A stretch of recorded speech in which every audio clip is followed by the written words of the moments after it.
There was a lusty governor, known for his insatiable lust for power and pleasure. If he set his eyes on a beautiful woman, he would use his authority to take her, regardless of who she belonged to. No one dared to oppose him.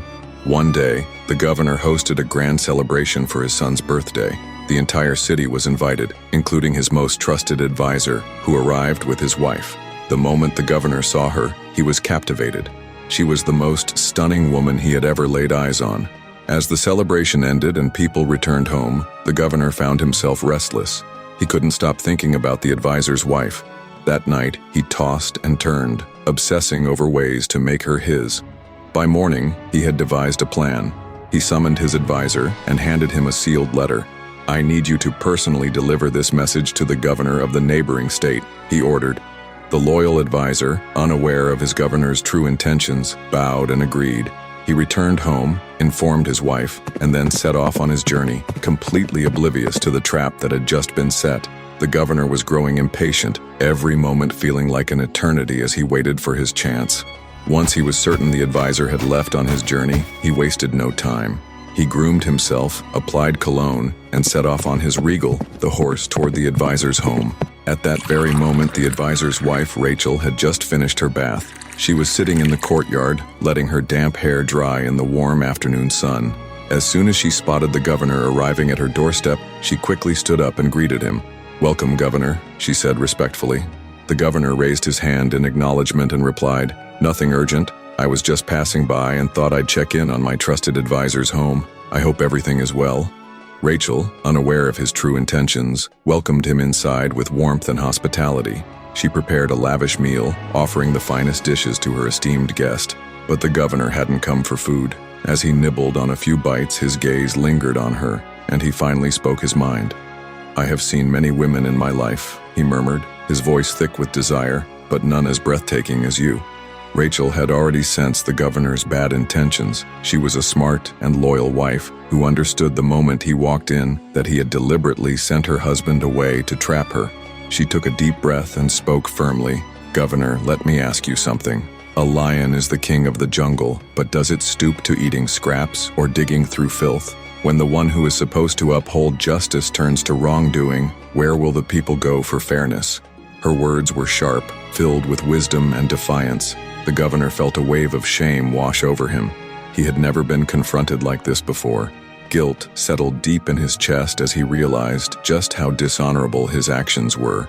Meanwhile, the advisor had barely traveled a few miles when he suddenly remembered he had left behind the letter the governor had given him.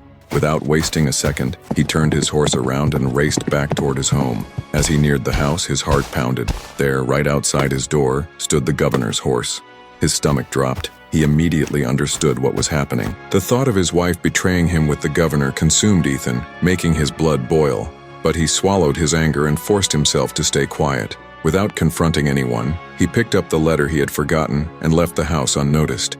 He traveled straight to the destination the governor had instructed, delivering the letter as ordered. When Ethan returned, the governor was pleased and rewarded him with a chest full of gold and precious jewels. Ethan accepted the reward without question and later handed it all to his wife, Rachel. Rachel looked at the treasure in shock. "Where did all of this come from?" she asked. Ethan replied coldly, "The governor gave it to me as a gift. I left it at your father's house." Days turned into weeks, then months. Ethan never went back to see Rachel, never asked about her, and never made any effort to bring her home.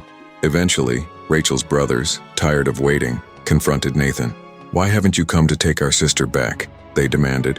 Ethan's response was calm but final. "I've fulfilled all my responsibilities toward her. She is no longer my concern." Shocked and outraged, Rachel's brothers took their grievance to the governor himself.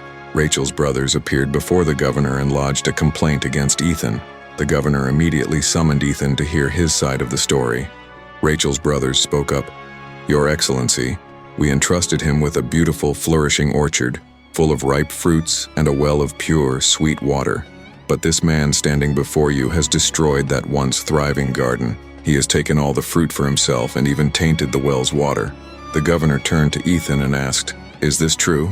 Do you have anything to say in your defense?" Ethan bowed slightly and replied, "Your Excellency, I returned the orchard to them in even better condition than when they entrusted it to me."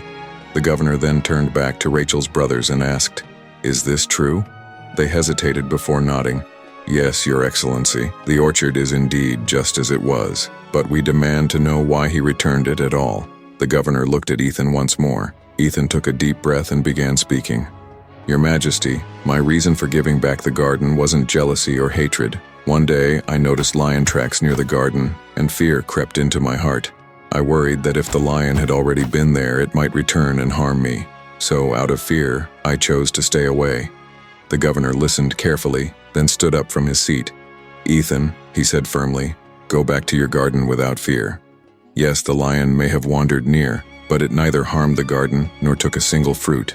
It lingered for a while, but ultimately left, disappointed and empty-handed. I swear to the Almighty, I have never seen walls as strong as the ones around your garden. Hearing this, Ethan understood the deeper meaning behind the governor's words. Without hesitation, he rode straight to his in-laws' home and brought Rachel back with him. The entire matter was resolved without tarnishing Rachel's honor, and no one in the courtroom fully grasped what had just transpired. For more powerful stories, stay tuned to the channel. Thank you all from the bottom of our hearts.